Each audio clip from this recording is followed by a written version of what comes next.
Welcome to Decide to Transform. You made it to level 2, deeper questions leading to deeper answers. I'm Tomas Garza, and I'm here to help you decide to transform. I'll be setting the pace for the process to support your unfolding. Learn and commit to a practice that brings simplicity and awareness of what is ready to be released. Join me now and allow the experience of a deeper sense of love.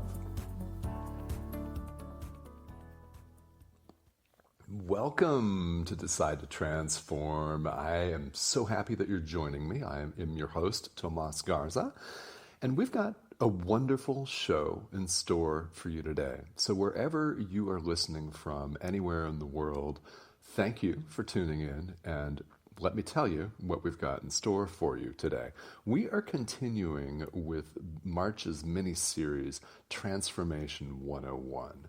And in the last couple of weeks, we have looked at some very basic and very, very helpful concepts for people that are looking to make life transitions, specifically in the arena of spiritual growth, because all transformation work starts within yourself. It's all an inside job, 100% without exception. Even a physical move or a physical activity, such as getting in shape or getting healthy or losing weight, begins with a decision to do it. That all takes place in the mind, and these concepts that we are going through during the month of March here on the show are very foundational. And in the past 2 weeks, we have looked at the choice, the decision that we all must make moment to moment between love and fear, and the fact that all of the grades of emotions, the whole range of our emotional experience, can really boil down to which of those two emotions we're choosing at any given moment, love or fear. And that was 2 weeks ago. And this is a show that is archived, and you can listen to that anywhere you listen to podcasts. And last week, we took a look at the ego and how that psychological construct gets in our way. We looked at the sense of separation that we feel as human beings. In other words, if you haven't listened to that show or you're not familiar with the concept, what I refer to here is our sense of a separate self. In other words, that we inhabit the physical body relative to other physical bodies that are separate from us, and we seem to, essentially, go about our own life, and often, unfortunately, acting in our own self-interest and not a healthy self-interest most of the time. This may be a concept that you're familiar with from Eastern philosophy, if you are familiar with that, and also from traditions that are based on more Western philosophy. A Course in Miracles, for example, is a text, a spiritual text, that refers to the ego quite a lot, just like Eastern philosophy. And that was last week's show, which you can, again, listen to anywhere that you listen to podcasts, Apple, Spotify, any place. Where we're going this week is we're going to talk about another transformative and very helpful concept that helps people to put spiritual growth and practice into perspective. Now, what do I mean by that? Well, I mean that oftentimes when we think about doing the inner work, people are frequently intimidated because they don't understand the terminology, or it doesn't make sense to them, or it seems too remote, too esoteric, too far out there. You name the adjective. Sometimes people use this as an excuse not to do the inner work. We all have most likely, at one time or another, fallen into that trap ourselves. But it's very helpful for people to have some of these ideas, a clearer idea about what is meant by all of this. Because these concepts, like the ego, like choosing between love and fear, and today's topic, the two truths, being absolute and relative truth, all of these concepts are directly relevant to human beings wherever you are in the 21st century. These are directly relevant because people still need to do the inner work. They needed to do it centuries ago. They needed to do it yesterday, and we all need to do it right now. The reason that we're reviewing these subjects, such as the ego, the two truths, love or fear, and even next week's subject, our limiting stories, the reason that we're reviewing these is because people often refuse to do the inner work. We frankly refuse the call. Everybody hears the call to do the inner work, to live your purpose, to step up and serve, but so few actually answer that. Now, why is that? Well, there seem to be a lot of reasons. Fear is the main reason, and fear of change, fear of doing something differently. Next week, we'll look at a list of our limiting stories that we tell ourselves, and those are, in fact, quite numerous. When you hear that next week, you'll be very, very surprised at how you are using some of those in your own life, because we all are at one time or another. But we're reviewing these concepts specifically because we don't do the inner work, and an understanding of the terminology and the way all of this actually functions, experientially functions in a person's life is very helpful. These are very helpful tools. And of course, it's not enough simply to have the knowledge. One must actually do the work. And that is where all of the action lies. It's where the rubber meets the road, so to speak, all of that. So that's the reason why we're reviewing these. So what I want to do today is I want to present a metaphor, a situation, and an analogy for spiritual growth in general. This is directly out of my book, Decide: How to Replace Your Fictions with Truth, Go Big in Life, and Transform Audaciously, from 2019. I'm getting, incidentally, all of March's concepts from chapters 2 through 5 of the book, and what I'm about to talk about here, this metaphor of the bridge, is chapter 1. So what I want to invite you to do is think of spiritual growth, personal transformation. I'm mostly going to use the term spiritual growth on this show, because all personal transformation has a spiritual component, whether people would care to think of it that way or not. It does. We're talking about who we really are here and how do we access that and how do we bring that forward to effect change in our lives and in the lives of those closest to us, and of course then in humanity in general, the whole world. So let's think of someone who stays on the couch in your house, and let's think of your current situation as you at home on the couch. And you want to, deep down, get up, go out the door, and take a walk all the way to a chasm where you'll be faced with a cliff. And on the other side of the cliff, on the other side of this deep ravine, are people living their purpose. They are happy, they are joyful, they are laughing, they have the abundance that you desire, they have the personal relationships that you may desire, the financial abundance and wealth that you may desire, the purposeful career. In other words, they're living their best lives, their highest, best lives. And this is an analogy that I use in the book itself. So suppose that you want to cross this deep ravine and get to the other side. Now, for most people, they're afraid that in order to try to get there, they're going to have to jump and risk falling, risk destroying yourself on the rocks below. And what's down there, you don't know. There could be crocodiles, there could be boulders, giant fish. Who knows, right? People are afraid.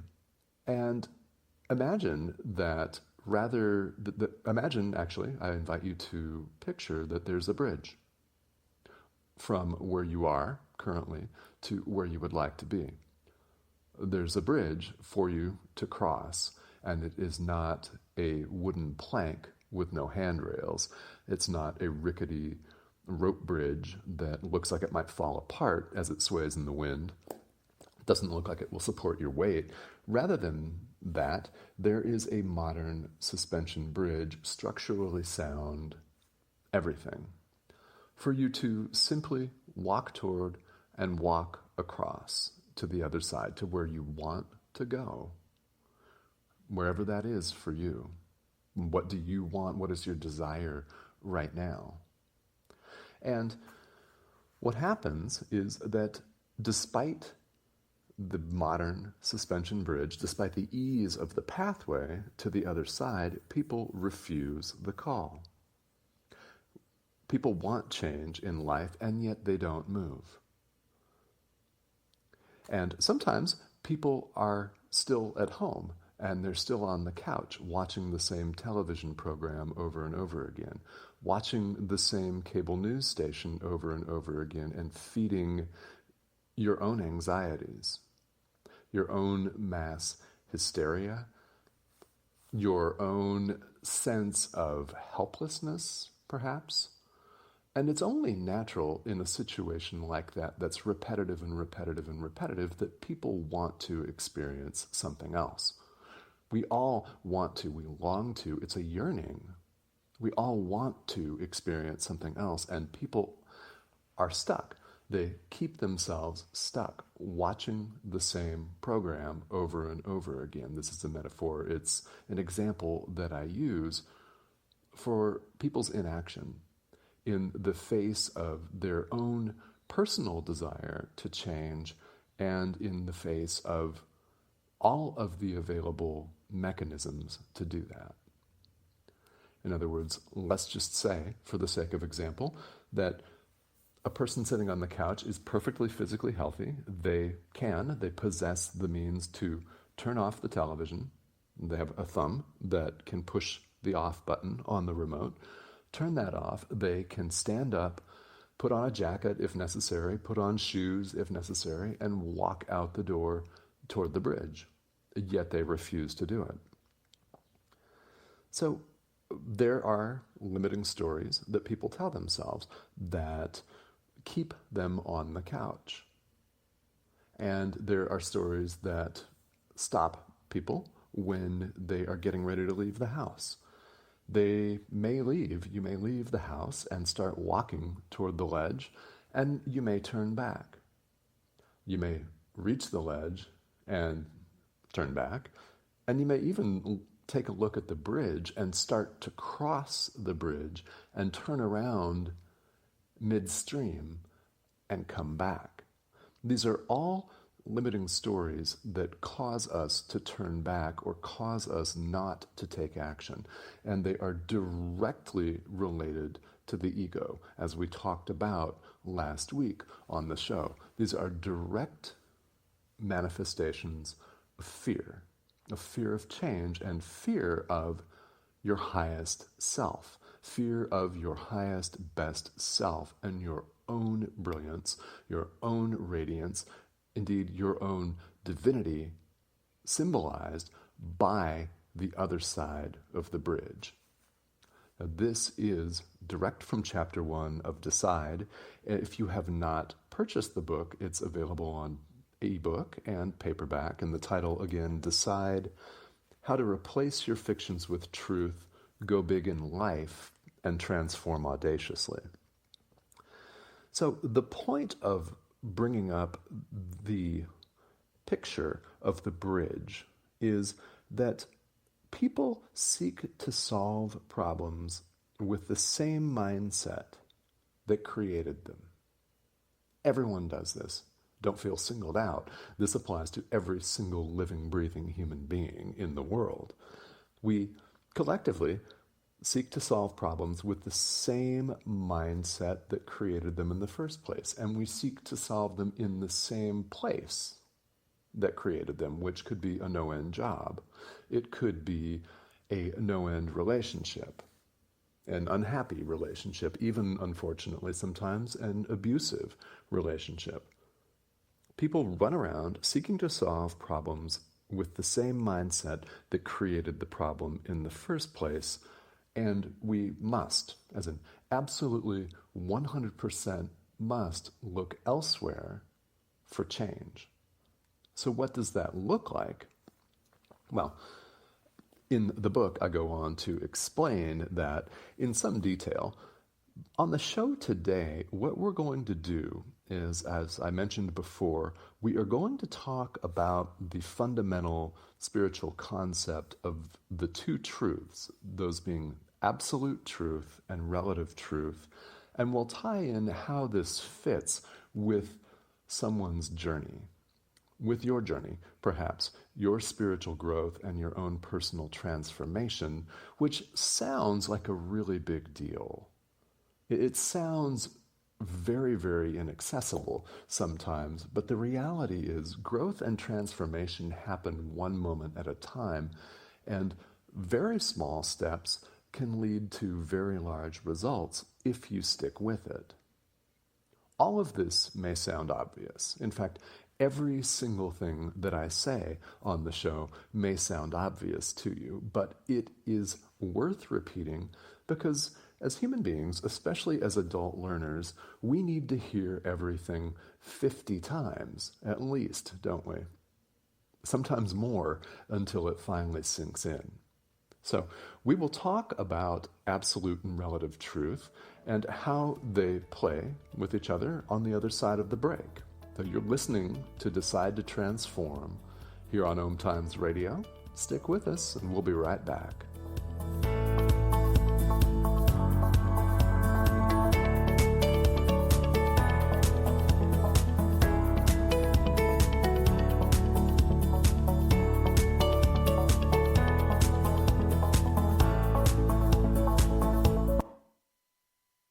Connecting you with the best of the conscious minds in the world. OMTimes Radio. IOM FM. OMTimes magazine is one of the leading online content providers of positivity, wellness, and personal empowerment. A philanthropic organization, their net proceeds are funneled to support worldwide charity initiatives via Humanity Healing International. Through their commitment to creating community and providing conscious content, they aspire to uplift humanity on a global scale. Connect at omtimes.com. OMTimes, creating a more conscious lifestyle. Hi, I'm Tomas Garza, author of Decide and host of Decide to Transform on OMTimes Radio. I want to ask you, if you want something in life, have you decided on it? If not, you'll listen to a limiting story about yourself. You will say you can't, you're too old, too young, etc. Decide to transform in life. Learn what you can choose to believe instead of your limiting stories. Decide. Available now in paperback and ebook. Did you know that you have the power to change anything in your life? Did you know you can do so even with the things that you've already decided are impossible to change?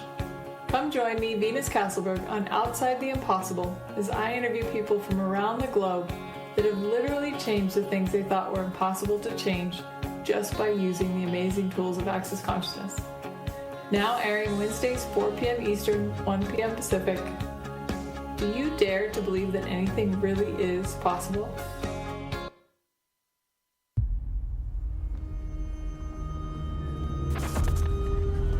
Opiates has taken everything and everyone I've ever loved away from me.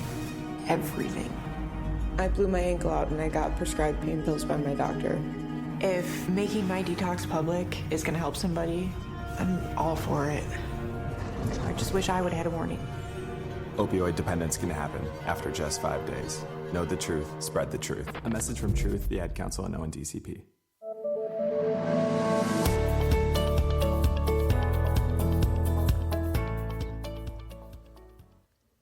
Welcome back to Decide to Transform. I'm your host, Tomas Garza, and you're listening to OMTimes Radio. We are talking today about Transformation 101, the two truths being absolute and relative truth. And before the break, we took a look at a metaphor that I like to use for personal transformation and spiritual growth in general of a person who wants to change around their current life and get up and cross the bridge, metaphorical bridge, to the other side of what seems like a chasm to what they want, whether it is abundance in the sense of finances or spiritual growth, better relationships, perhaps better physical health, maybe all of the above. Whatever it is, there are numbers of limiting stories that keep people stuck based on the ego and a false sense of separation. So what is helpful for us to discuss now is the concept of absolute and relative truth. Now, those of you who are familiar with Eastern philosophy, Buddhism, Hinduism, maybe you are a yoga practitioner, or maybe you are someone that practices A Course in Miracles, maybe some other type of spiritual system that talks about absolute and relative. You may be familiar with this. If you are not, then let's talk about it now and how this is helpful for doing the inner work, because it is. This is a very, very helpful concept for doing the inner work. Often in the world, we're confused. We've all been existentially confused at one time or another, and that's part of the reason why we're listening to this show. And you may relate to that if you're listening right now. Absolute and relative truth comes from Eastern philosophy, and it's directly relevant whatever type of spiritual tradition you practice. It doesn't make any difference. This applies across the board, and it's actually, in concept, very simple. In practice, that is where things tend to get complicated, and I will just share that it's us. We are the ones that make the complications, all of them unnecessarily. However, let's give ourselves some serious grace on this, because given our habitual tendencies, given our past conditioning, until we work on that and with that, it is inevitable that we're going to stumble. Isn't it? It's inevitable that we're going to make mistakes and get in our own way. So forgiveness and giving ourselves a ton of grace is essential. So in concept, it is simple, as I've mentioned. In life, either you're changing or you're not. Either you're changing or you're not. Either you are transforming or you are not. Either you are moving or you're staying still. And really, there's no staying still physically, actually, because in basic physics, everything is actually in motion. Some things just at a much slower rate, like a table or a chair, or the floor that you stand or sit on, luckily, is moving at a much slower rate than your own human body, or a bird that may fly by, or a cloud, something like that. Either you're changing or you're not. In other words, something's either true or it's not.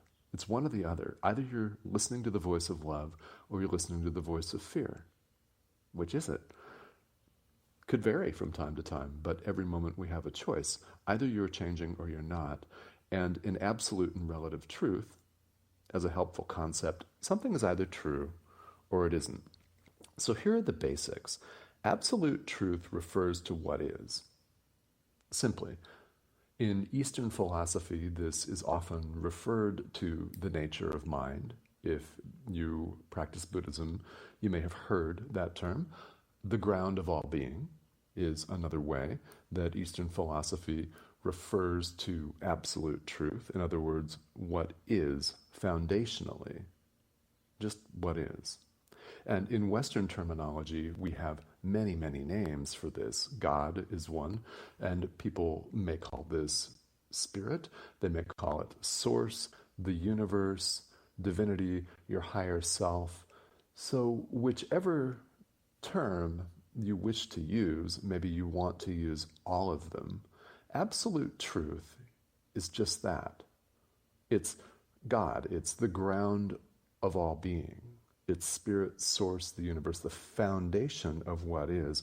Relative truth is our experience in the world. It's what we think we are. And I invite you to go back and listen to last week's show about the ego. Because either you're listening to the voice of your higher self, your divinity, or you're listening to the voice of the ego, as in separation. Relative truth is governed by a sense of separation. Absolute is what is, relative is what we think we are. So what do we think we are? Well, if you stop to think about it, and I understand that most of us in our day-to-day lives, our busy lives, don't stop to think about this. So we think that we are running around as separately existing entities. Encased in a body, we are taught from a very young age to associate ourself with the physical body, which of course can produce terror in any inquisitive child. I can relate to this personally when I would ask adults about, okay, what happens to your mind when you die? And I didn't get any substantial answers to that question until I became a young adult. But we think that we're running around as separately existing bodies and often competing for what we deem to be scarce resources. This is the world of relative truth. In this world, people have varying experiences. We have different experiences. We see certain things, certain objects, items, call them whatever you will, and everybody has a different perception of that. For example, you may love fresh roasted peanuts with a little salt. You may love the aroma, and someone else sitting next to you could be deathly allergic. Totally different experience of the same thing. And you may be a biologist. You may be a herpetologist who loves reptiles and thinks a snake, a poisonous snake with beautiful markings, is gorgeous and a fantastic specimen of this species, and another person thinks it's disgusting and is terrified. Just an example. Yeah, the peanut analogy is one that I like to use because what is, in relative truth, what is beautiful and luxurious to one person is repulsive and possibly life-threatening to another. There's a grade of experience in there. And all of our senses, especially the physical senses, support this. They seem to support the sense of a separate existence because bodies look separate. Some people are short, some are tall, some are thin, some are not thin. Some people are bald, some people are not. Some people have gray hair or graying hair, and other people have their natural color. Some people have dyed their hair purple. People appear to look different. And our experiences also seem distinct. What causes one person happiness, as we just have just explored, can cause another person sadness, grief, or even despair. And in this relative truth, in this world, we experience a world of variance and gradation. In other words, we classify things and divide and subdivide things into component parts. We're actually really good at this, at separating our experience and placing labels on the degrees of our experience. Let's say, for example, our emotional experience. And as we looked at a couple of weeks ago, either you are listening to the voice of love or listening to the voice of fear. And to recap, if you are listening to the voice of fear, you may be experiencing any number of terms that we use in conventional language, such as anxiety, maybe depression, sadness, grief, a sense of lack, right? Frustration is a big one, and a sense of helplessness.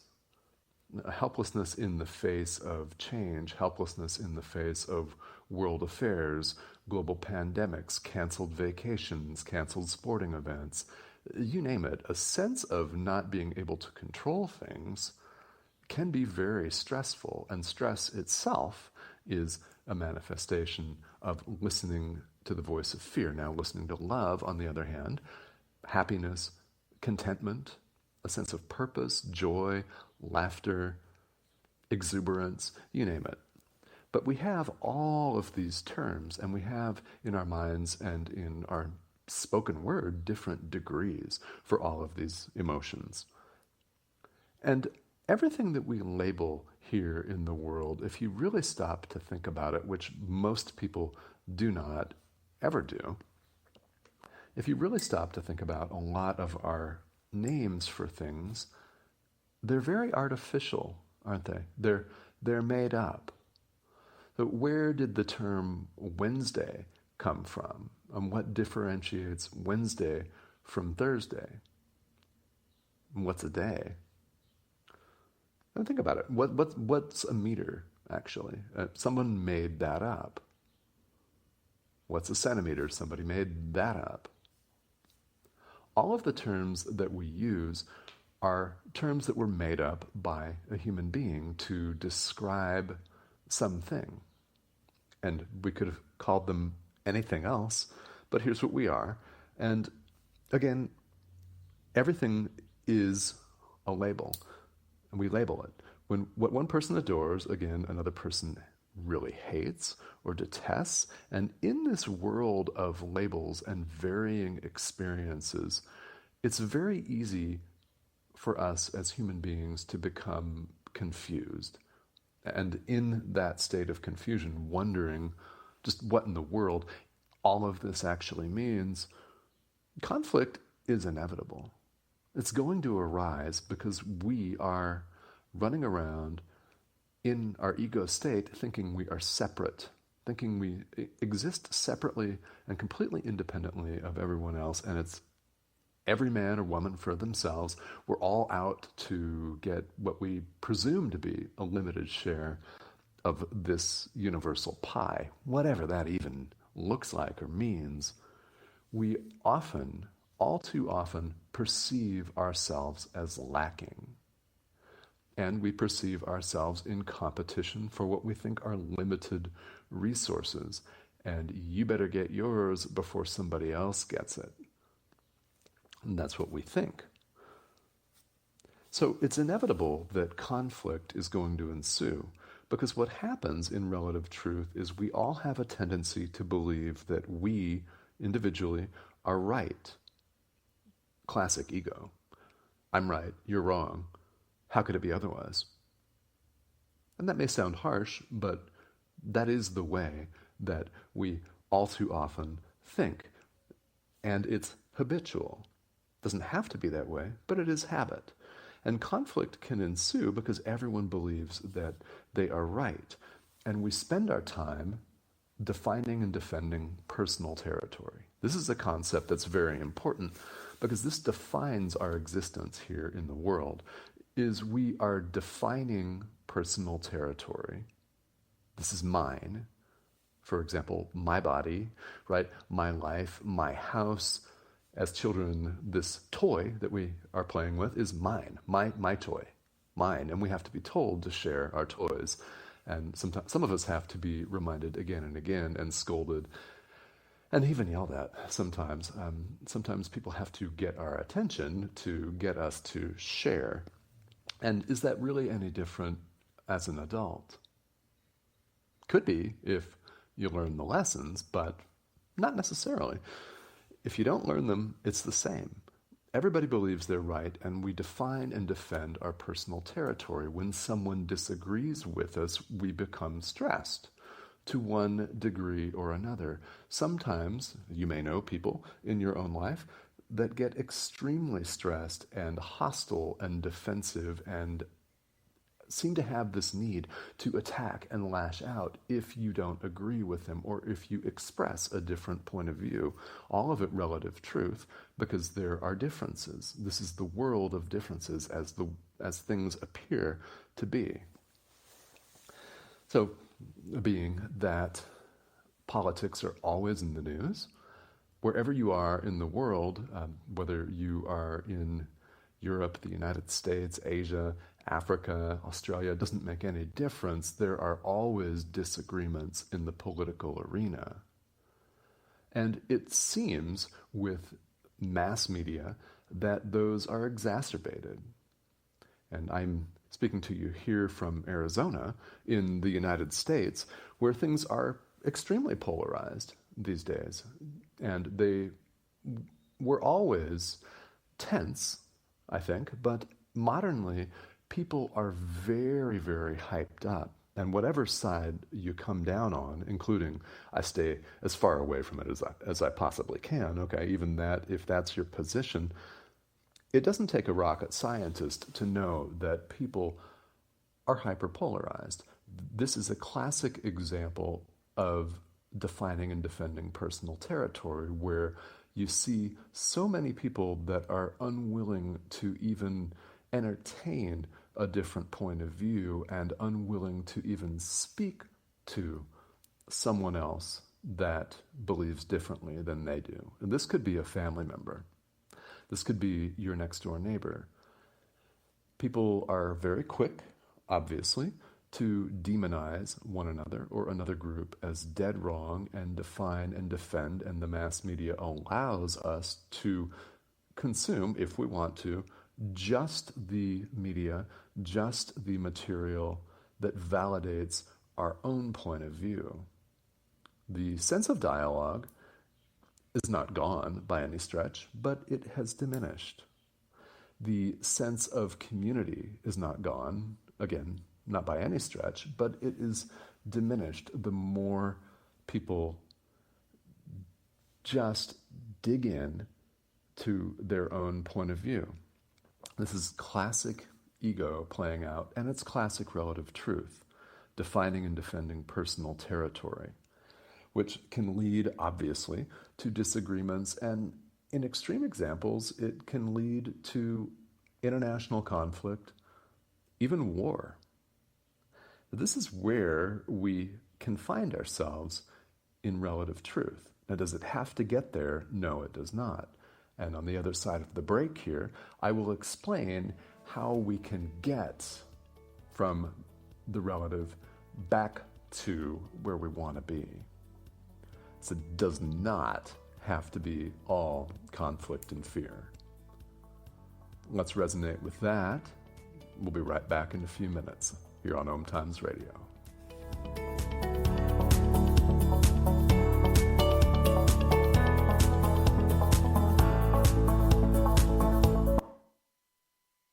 Free your mind with OMTimes Radio, IOM FM. Ascending Hearts is no ordinary dating site, but a spiritual dating site with a purpose, to link you with your soulmate. We engineer the serendipity so you can trust that you will attune with someone that has the same matching vibration as you. Ascending Hearts, the conscious dating site for the spiritually aware. Try Ascending Hearts for free, ascendinghearts.com. Hi, I'm Tomas Garza, host of Decide to Transform on OMTimes Radio. Thank you for listening. You know, there's only so much we can cover on a 1-hour show. If you'd like to hear further from me, I happily offer personalized teachings. Get your very own voice recording or book a one-on-one consultation. Ask a burning question and gain clarity on achieving massive transformation in your life. Details available on my website, tomasgarza.com.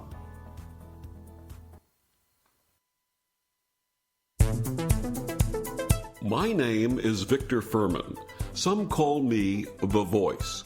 I've always been fascinated with human nature, spirituality, science, and the crossroads at which they meet. Join me Wednesdays at 8 p.m. Eastern on OMTimes Radio, and we'll explore these topics and so much more on Destination Unlimited.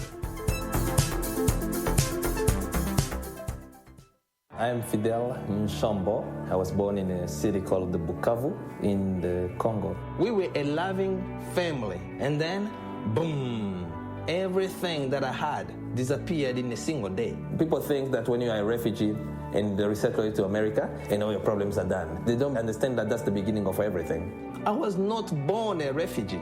I was made one. It's time we welcome refugee families with open arms. Learn more at embracerefugees.org, brought to you by the Ad Council.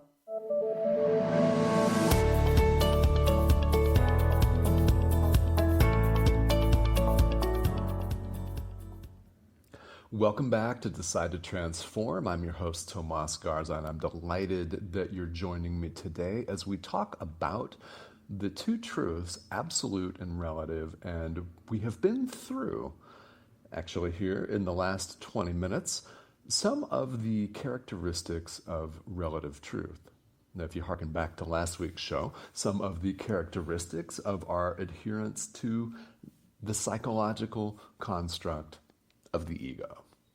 Of me, mine, not yours, mine. I'm going to get my share because I'm opposed to you, competition, stress, and as we talked about just on the other side of the break, hyperpolarity in the political and social arena, which affects the entire world. It's not just the United States, obviously, that I'm talking about. We just happen to have quite an example of it on display worldwide.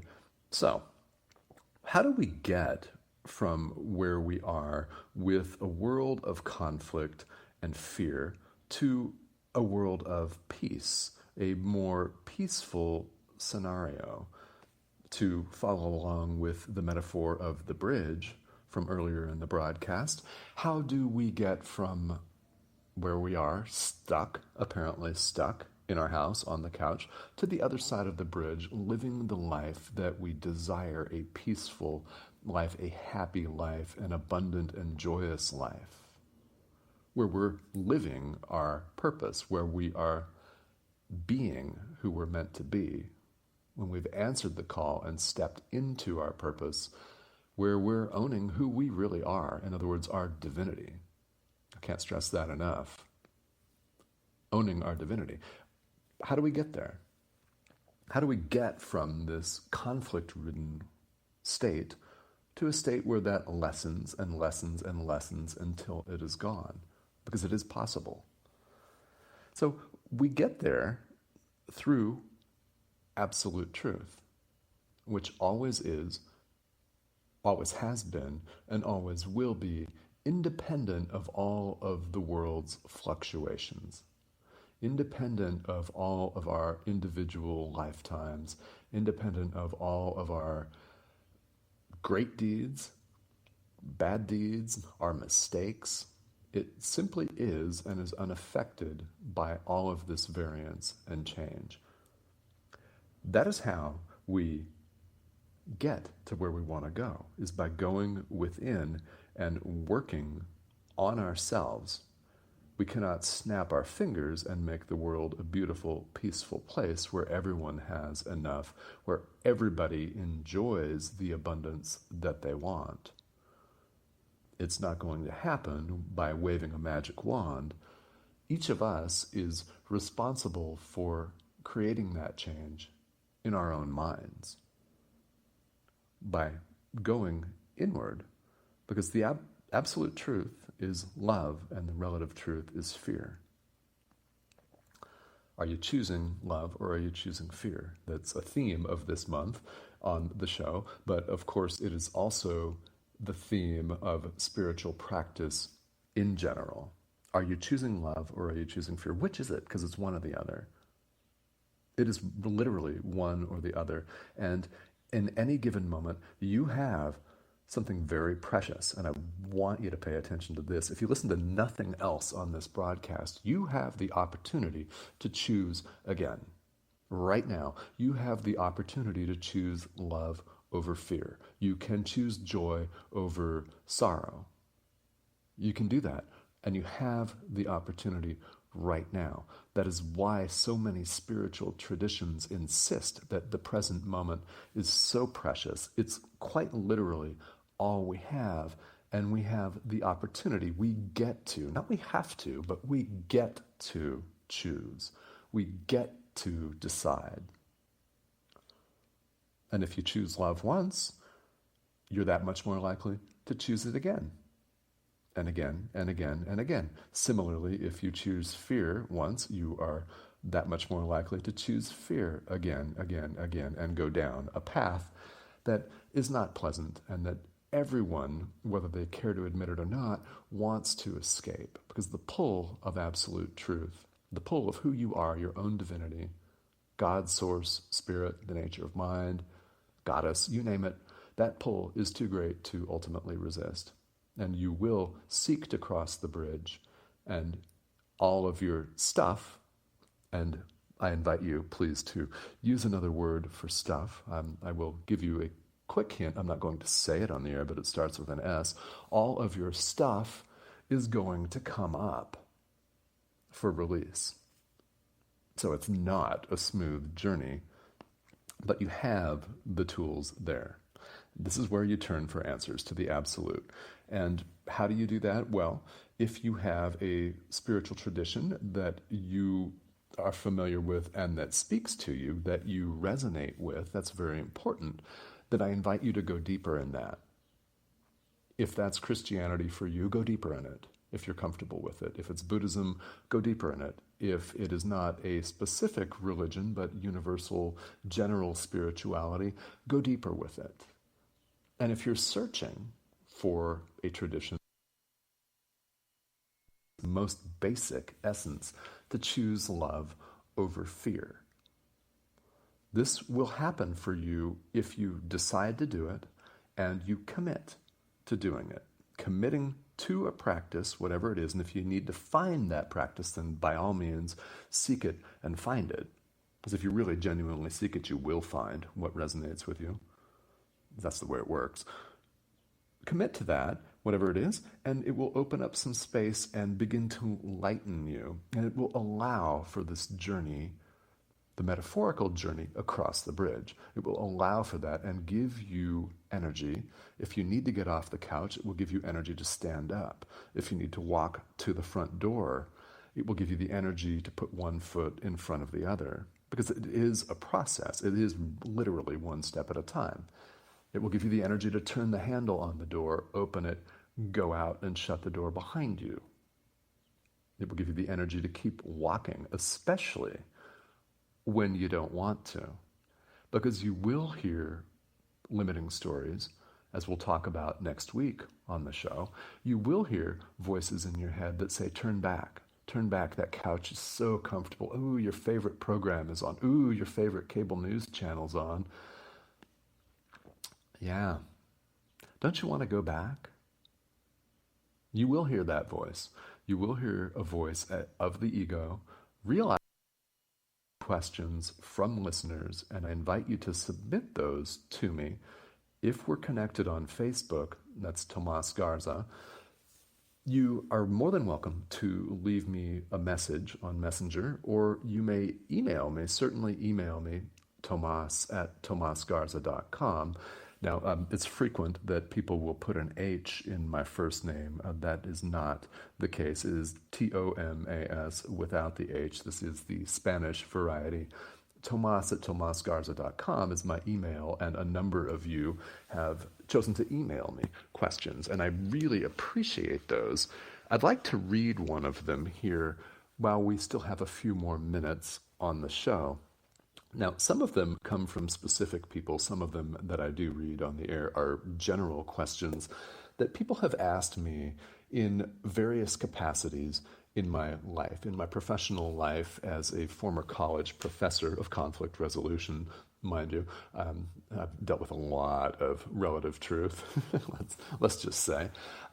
And also in my capacity as a spiritual teacher, as a healer, as an energy healer, I get questions all the time. And this is a really good one. So I'd like to take the time that remains to us here this week on the show to answer this. And this is a general question that's come from a number of people over the years.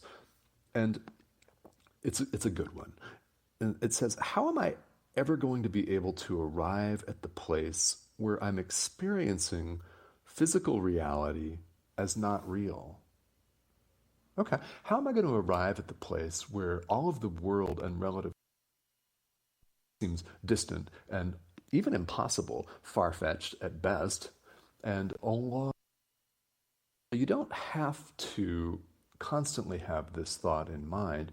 In fact, when the world comes at you, when jobs come at you, when bills come at you, when screaming kids come at you, when someone cuts you off on the freeway, it's not like you always have to have front and center, top of mind, the fact that none of this is really happening. Because it appears to be happening, and yes, if someone cuts you off on the freeway, you must brake, or you must avoid them, or you must slow down. Can't get in an accident, right? Because we must preserve these communication mechanisms as long as we possibly can, because there are people out there that need us to cross the bridge. Very important. There are people out there that need us to bring our higher selves to the table and extend love, in whatever form that may look like for you. So what you can do is you can live and function in the world while not believing that it's real and believing that there is something more out there. This is totally possible. It's something that I do every day. It's something that a number of people do all the time. I'm not alone by any stretch. Just know that there is a higher self, that there is a higher power, that you are capable of so much more than you're currently doing. And you may feel like you're doing a lot. You can do more. We can all do more, every single one of us. So what we do is we do the inner work, and what will happen is gradually signs will appear that we're making progress. We may experience a number of synchronicities, for example. And even if you don't experience those, you may begin to feel differently. You may begin to feel lighter.